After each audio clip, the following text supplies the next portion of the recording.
السلام ورحمة الله وبركاته. Alhamdulillah wa syukurillah ala ni'matil iman wal islam wa kafa bihi man ni'mah wassalatu wassalamu ala ashrafil anbiya wal mursalin Sayyidina Maulana Muhammad wa ala alihi wa sahbihi ajma'in, amma ba'd. Bidahulu marilah kita mengucapkan kesyukuran kepada Allah Subhanahu wa taala dengan limpah kurnianya dapat kita berhimpun pada malam yang berbahagia ini di DTA apa tu? Darul Tauhid Aliyah, ya. Yang malam ini dengan adanya majlis Maulidin Nabi sallallahu alaihi wasallam Sallallahu alaihi wasallam telah mengubah yang biasanya adalah sebuah tempat bengkel membagi kereta, tapi pada malam ini merupakan bengkel untuk menanam kasih pada Nabi sallallahu alaihi wasallam. Sallallahu alaihi wasallam. Di mana kalau kita tengok dalam bahasa Arab, tukang repair ni, siapa tahu bahasa Arab tukang repair apa? Kalau kita terjemah bahasa Arab tukang baiki ni, soleh. Soleh ni makna tukang repair. Salihul muqayyid, tukang repair ikon. Di salihul sayyarah, ya, tukang repair kereta. Soleh. Makna soleh tu, orang soleh ni orang yang di mana dia berada, kehadirannya itu akan memperbaiki keadaan. Bukan hanya kereta yang dibagi, hati orang pun dibagi. Itulah kehadiran baginda Nabi sallallahu alaihi wasallam. Sallallahu alaihi wasallam. Di mana tujuan kita pada malam yang berbahagia ini tidak lain dan tidak bukan, kita berhimpun untuk meraihkan seorang insan yang tersangat agung. Insan yang kalau tak kerana beliau, tak mungkin kita berada pada malam ini berhimpun seperti ini. Insan yang kalau tidak kerana beliau, tidak mungkin kita boleh mengenal Allah Subhanahu wa taala. Insan yang kalau tak kerana beliau, kita masih lagi hidup dalam kegelapan. Insan yang kalau tidak kerana beliau, kita takkan mengerti erti kehidupan yang sebenar. Ialah baginda Nabi Muhammad sallallahu alaihi wasallam. Allah menyebut dalam Al-Quranul Karim, a'udzubillahi minasyaitonir rajim, bismillahirrahmanirrahim, wa ma arsalnaka illa rahmatan lil alamin. Tidak kami utuskan engkau wahai Muhammad melainkan sebagai rahmat bagi sekalian alam. Syekh As-Samarkandi menjelaskan dalam kitab Syifa karangan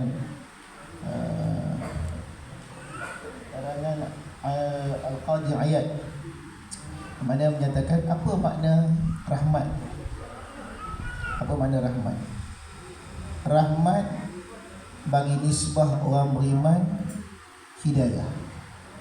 Tidaklah Nabi itu diutuskan kepada orang beriman melainkan dia menjadi petunjuk bagaimana kita nak beriman kepada Allah. Kalau tak ada Rasulullah tak boleh, tak reti. Kemudian dia juga menjadi rahmat kepada orang munafik. Dan rahmat yang mana belas kasihan.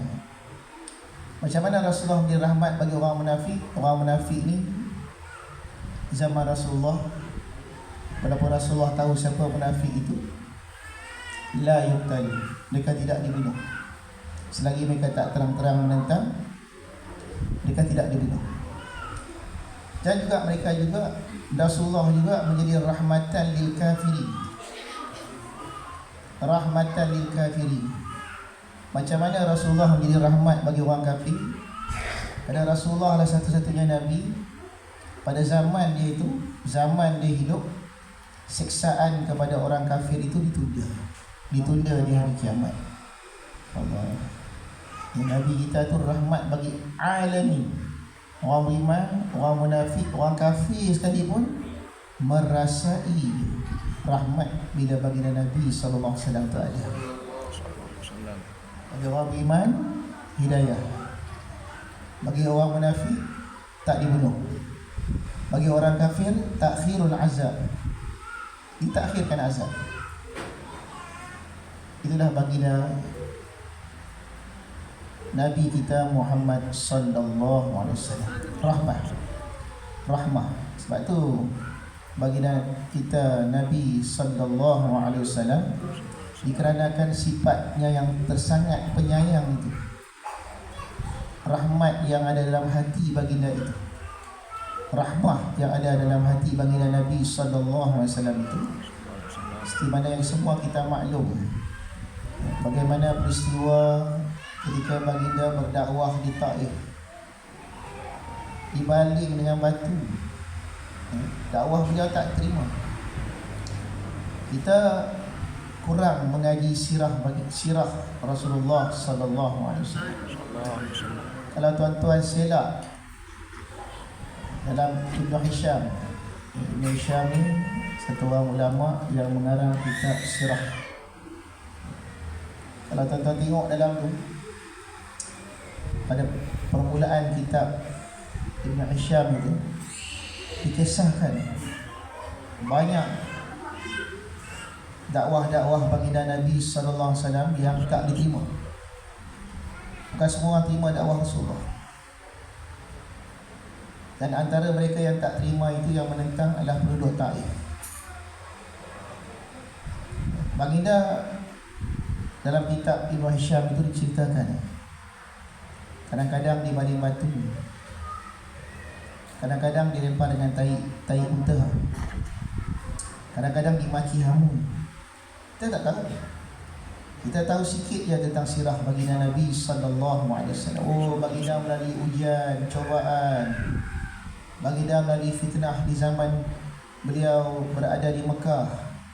Tapi kalau kita baca macam mana penderitaan beliau, apa yang beliau lalui itu, kalaulah diletak atas kepala kita ni, dah lama lagi dah. Kita kena ingat baginda Nabi sallallahu alaihi wasallam di antara top 5 di antara nabi ini, wa faddala ba'dakum ala ba'd. Nabi dengan nabi ini dia ada lebih, dia ada kurang. Di antara semua nabi-nabi ini diangkat 5 orang menjadi ulul azmi. Apa itu ulul azmi? 5 orang nabi yang di kalangan semua nabi-nabi, mereka ni yang mempunyai kesabaran luar biasa. Luar biasa dengan mana kalau kita duduk tempat dia tu, memang kita pun surrender, tak sanggup. Antaranya Nabi Nuh alaihissalam, 1000 tahun berdakwah, tak sampai 100 orang ikut. Umur dia 950, pengikut dia lebih kurang 95 orang. Maknanya nisbah dia berapa tuan-tuan? 10 tahun seorang. Cuba kalau kita mengajar seorang anak murid, tutup madrasah, buka bengkel, duduk dengan Bang Zamir. Kenapa Ustaz? Mengajar apa 10 tahun aja seorang je nak murid.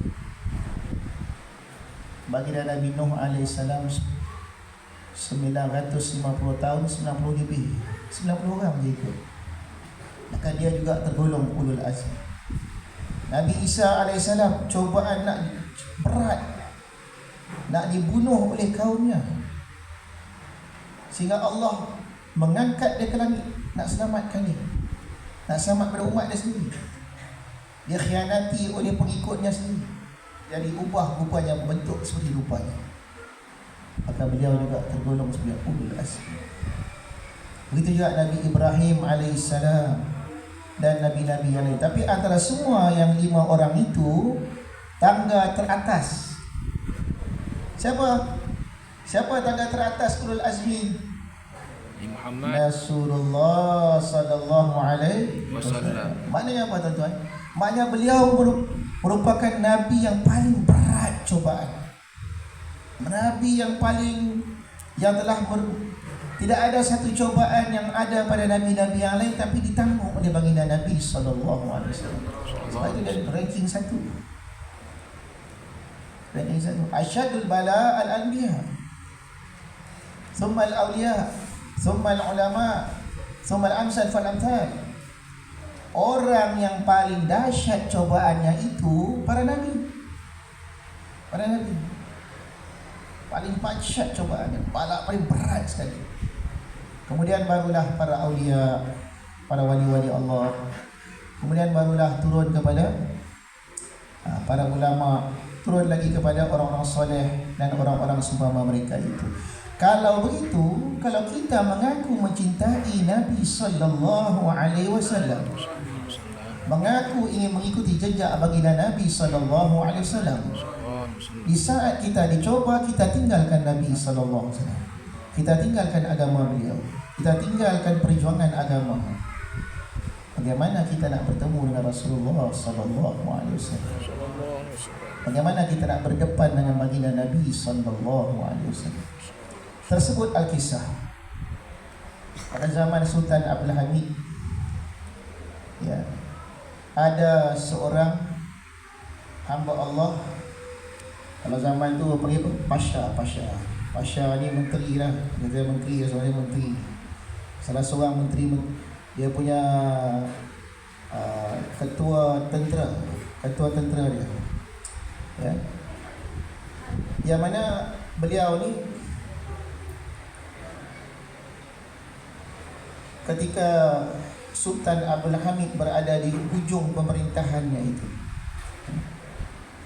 beliau merupakan sultan yang ke-34 bagi kerajaan Osmaniyah. Jadi pada ketika itu fitnah berlaku di mana-mana, dahsyat, sehingga ramailah antara pembesar-pembesarnya itu yang belot, yang tak sanggup lagi nak bersama dengan beliau. Termasuk salah seorang daripada pasha beliau, satu orang yang sudah lama berjuang di samping Sultan Abdul Hamid. Jadi dia datang jumpa Sultan, dia bagi surat resign, surat nak letak jawatan. Ditolak oleh Sultan Abdul Hamid. Datang lagi, hantar lagi, tolak lagi, hantar lagi, tolak lagi. Satu hari dia datang, dia terus jumpa, nak jumpa dengan Sultan. Sultan pun jumpa lah. Assalamualaikum Tuan, saya betul-betul nak letak jawatan sebagai pasha. Sultan tanya kenapa nak letak. Saya dah lama, dah 20 tahun, jadi saya nak balik kampung lah. Tak ada masalah apa, saya nak balik kampung. Sultan kata, janganlah balik dulu, kerana sekarang ni aku dalam cobaan Allah yang dahsyat, dikhianati oleh para pasha aku. Tidakkah boleh kau tinggal setahun dua lagi? Oh, tak dapat tuan, saya nak balik juga. Jadi dengan hati yang berat, Sultan Abdul Hamid sign. Dah sign, dapat balik lah. Gembira. Balik kampung, tanam jagung, tanam pokok, tanam itu. Satu malam bermimpi beliau. Bermimpi, dalam mimpinya itu bertemu dengan baginda Nabi sallallahu alaihi wasallam. Di samping baginda Nabi sallallahu alaihi wasallam itu adalah Sultan Abdul Hamid. Dalam mimpi dia tu, mimpi orang soleh. Jadi Sultan Abdul Hamid berserta dengan baginda Nabi sallallahu alaihi wasallam itu sedang memeriksa pembarisan. Ada 12 batalion tentera Osmani yang sedang siap nak pergi bertempur dalam mimpi dia tu. Maka Sultan Abdul Hamid pun memperkenalkan kepada Rasulullah sallallahu alaihi wasallam seorang demi seorang jenderal-jenderal kepada pimpinan pasukan perang. Ini namanya Pasha sekian-sekian. Oh, Masya Allah, semoga engkau dikurniakan syurga, didoakan oleh Nabi SAW. Ini batalion yang kedua bernama sekian-sekian-sekian, didoakan oleh baginda Nabi SAW. Ini batalion yang ketiga, Jenderal Pasha sekian-sekian. Sampailah kepada yang ke-12. Kata Nabi SAW, kalau dia tidak engkau redha, aku pun tak redha dengan dia. Allah, menangis, bangun-bangun dia juga menangis, menyesal. Sultan. Nasi sudah jadi bubur. Maka maka setiap hari dia pergi ke masjid menangis mengenangkan nasib dia itu. Minta ampun pada Allah. Apa maksud daripada cerita itu? Maksudnya, setiap seorang daripada kita ini,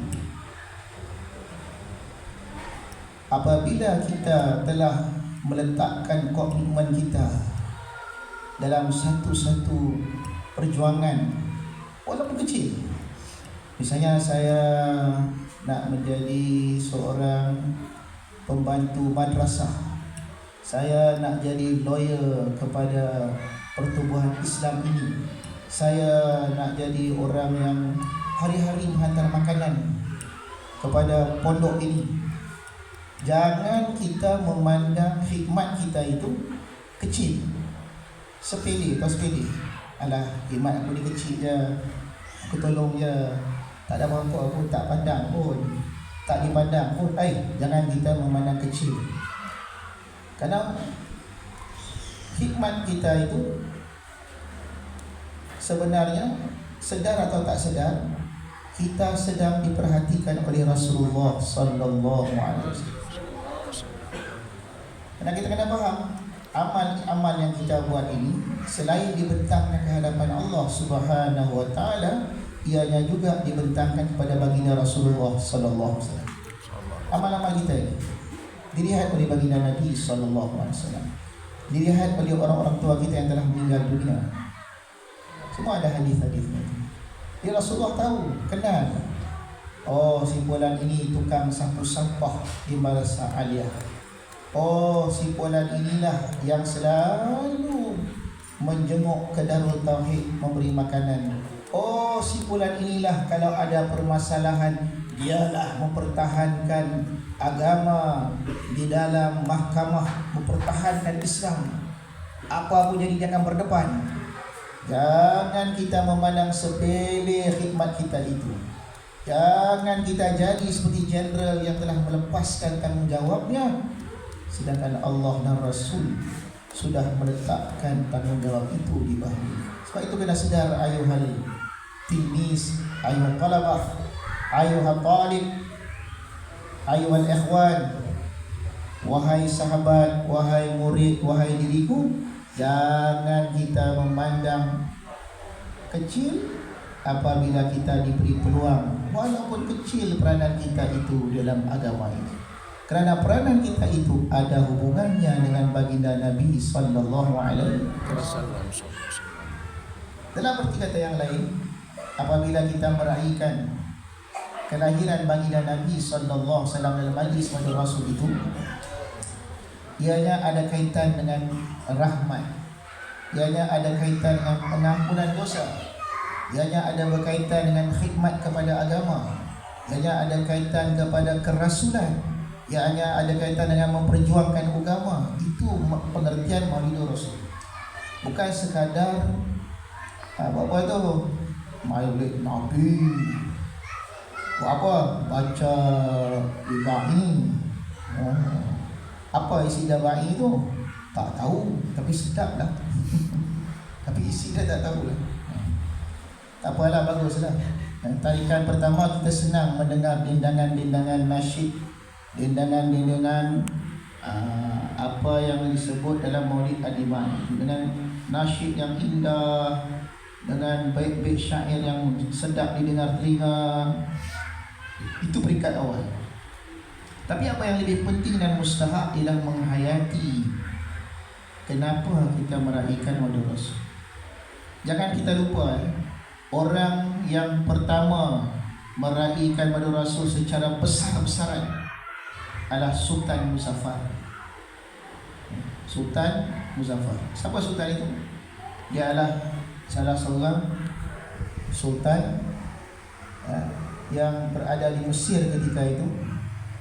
Di saat tentera Mongol menakluk satu demi satu negeri-negeri Islam, nak sampai pada negeri Mesir, ketika itu datanglah satu idea, diilhamkan oleh Allah Subhanahu wa taala mengadakan majlis maulid besar-besaran.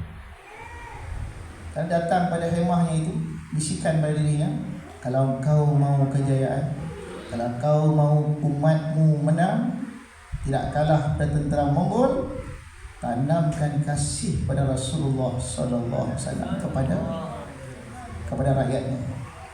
Maka dibuatlah satu majlis Maulid Nabi besar-besaran. Disembelihlah beratus-ratus ekor unta, kambing, ayam, dijamulah seluruh negaranya itu. Seluruh negerinya itu dijamu, makan. Didendangkanlah dengan kasidah, dimainkanlah, diceritakanlah tentang riwayat Nabi sallallahu alaihi wasallam. Menitislah mata-mata air. Hamba-hamba Allah terkenang kembali perjuangan Rasulullah sallallahu alaihi wasallam.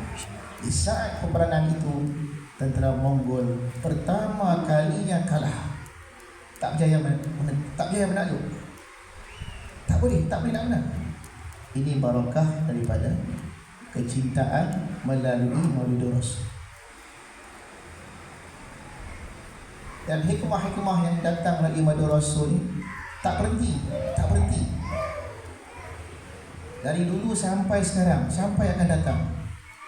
Dalam satu ceramah seorang ulama Jordan, diceritakan di Jordan ni, mereka kalau meraihkan Maulid Rasul bawa sekapak. Zaman tu lah, dia sambil selawat sambil tembak ke udara. Kita main bercun kan, dia main pistol. Entah macam mana waktu mereka tembak ke udara itu, ada seorang anak Nasrani, anak Kristian, sedang menjenguk keluar nak tengok perayaan yang meriah, perayaan Maulid Rasul yang berlangsung di Jordan. Ketika itu tengok terkena peluru sesat, kadai mati. Tak mati lagi, hampir nak mati. Dia bawa ke rumah sakit, bawa pergi hospital.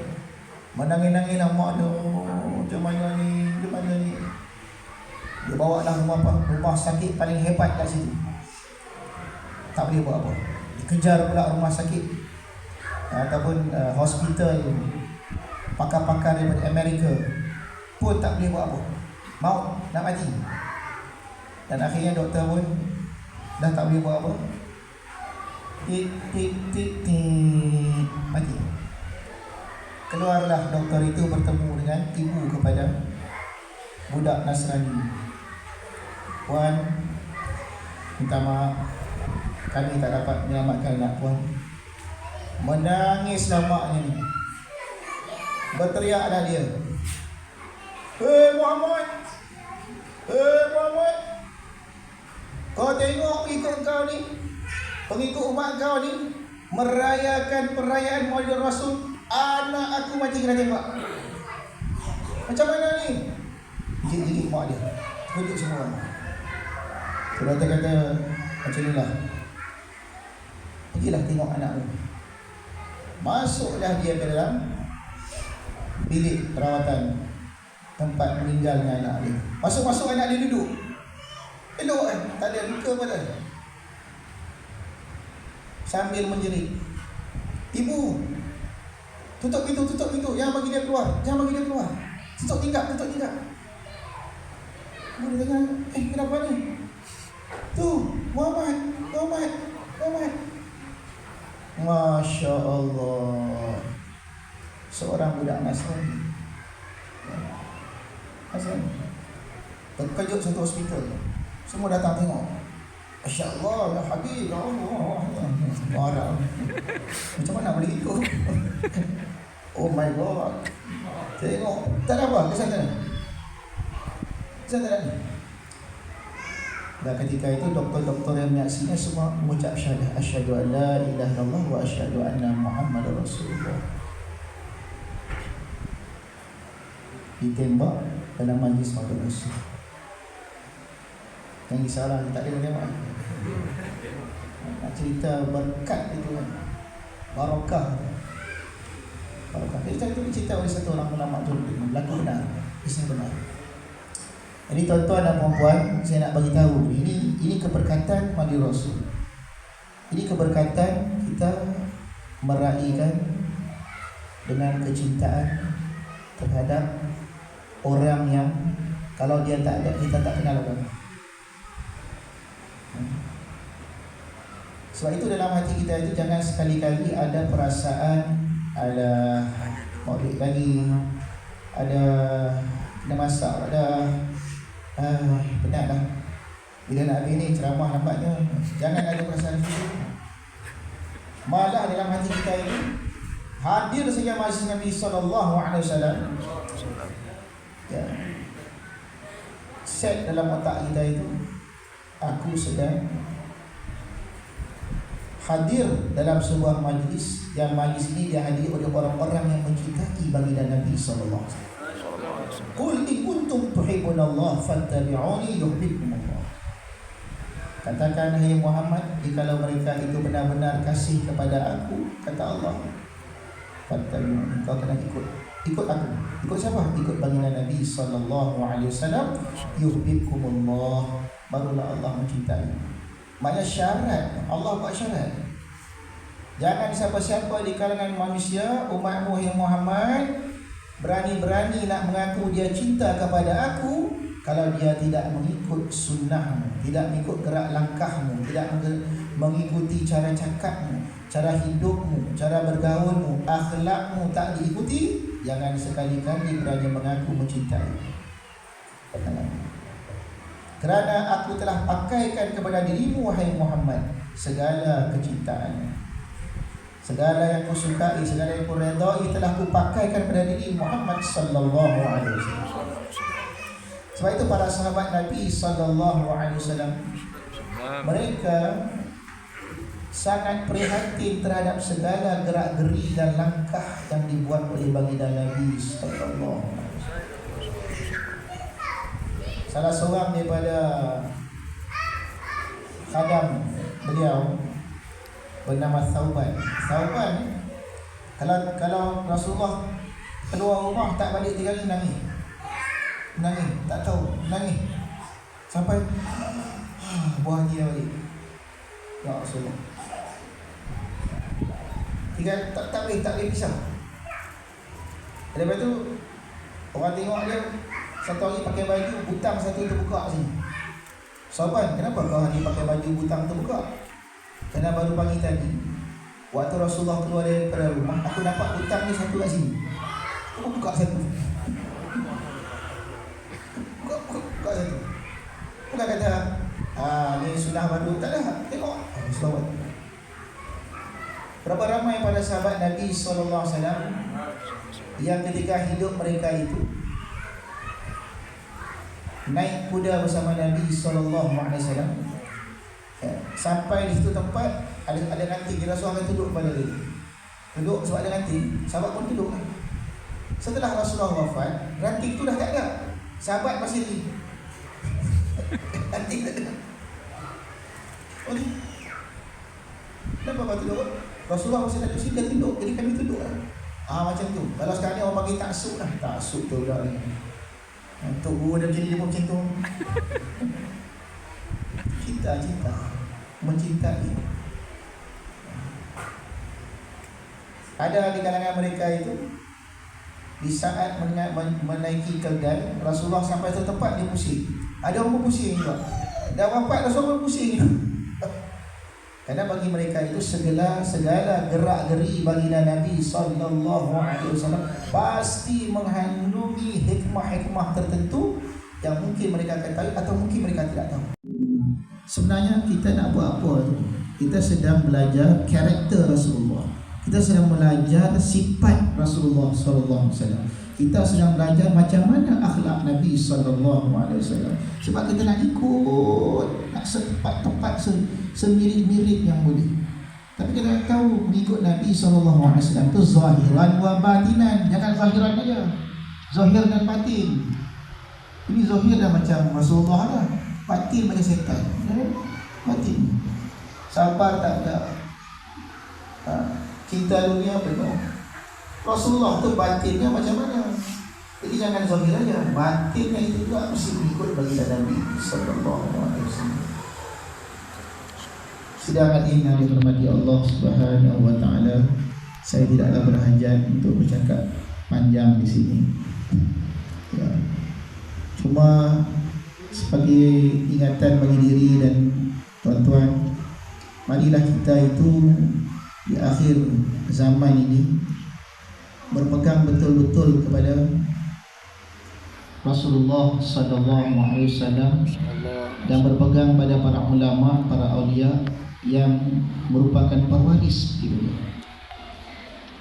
Kerana ujian di akhir zaman ini begitu dahsyat. Fitnah yang berlaku di akhir zaman itu seumpama semut yang hitam di atas batu yang hitam, di dalam gelap gulita yang hitam gelap, tak nampak. Itulah ibarat yang disebutkan dalam hadis Nabi sallallahu alaihi wasallam. Qit'atul basdam, teraba-raba, tak tahu yang mana benar yang mana salah. Melainkan orang yang betul-betul berpegang pada nur Nabi kita Muhammad sallallahu alaihi wasallam, berselawat dengan kepada beliau, mencintai beliau sepenuh hati, tidak meninggalkan menuntut ilmu, dan jika diberi peluang berkhidmat kepada agama, khidmat sungguh-sungguh. Kalau Allah memberikan kita peluang mempunyai harta yang lebih, dapat bersedekah kepada orang-orang yang dalam pengajian agama, kita teruskan.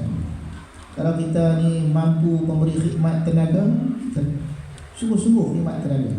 Kalau kita ni orang yang dipilih oleh Allah Subhanahu Wa Taala punya buah fikiran yang cerdas, kita berikan buah fikiran kita pada guru-guru kita itu. Dan itulah cara kita hendak bersama dengan baginda Nabi sallallahu alaihi wasallam di hari kiamat. Karena Nabi pernah bersabda, pada satu hari datang satu orang. Datang Rasulullah tengah khutbah, tiba-tiba dia tanya, "Ya Rasulullah, mata sa'ah?" Bila kiamat? Rasulullah tanya, "Madza sta'adta?" Apakah persiapan kau untuk menghadapi kiamat? Dia kata, "Ma'indi kathratus saum, ma'indi kathratus salat, wa ma'indi kathratus saum." Aku tak banyak sembahyang, aku tak banyak puasa ya Rasulullah. Walakinni uhibbuka, tapi aku sayang sangat sama kau. Senyum Rasulullah. Rasulullah kata apa? Al-mar'u ma'aman ahabba. Seseorang itu akan bersama orang yang dia cintai.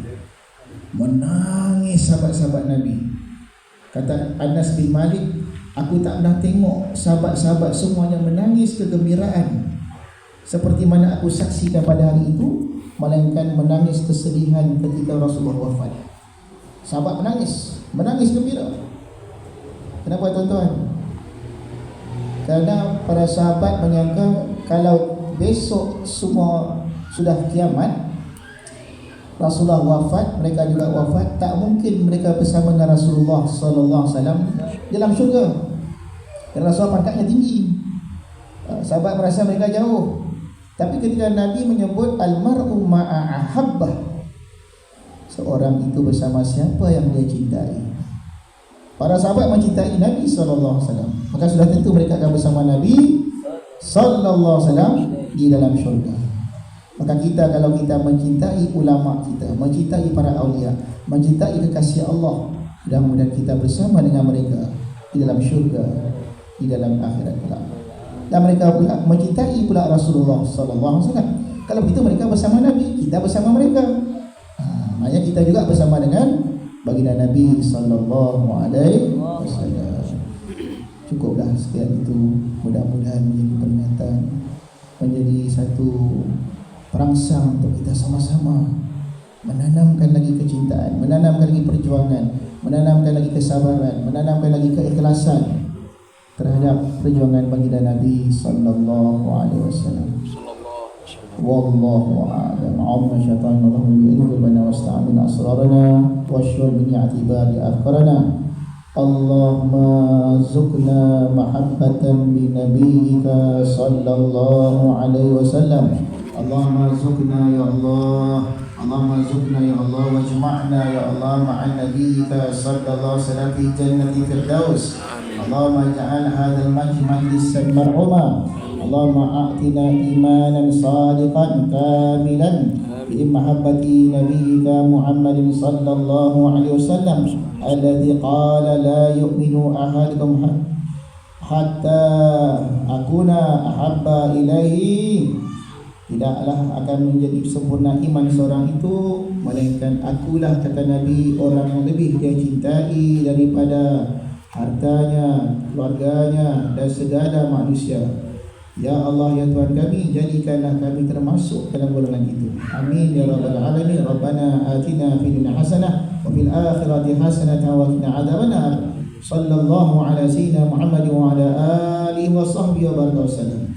Walhamdulillahi rabbil alamin. Allahumma shalli ala sayyidina Muhammadin nabiyil ummi wa ala alihi wa sahbihi wa sallim. Allahumma shalli ala sayyidina Muhammadin nabiyil ummi wa ala alihi wa sahbihi wa sallim. Allahumma salli ala sayyidina Muhammadin nabiyil ummi wa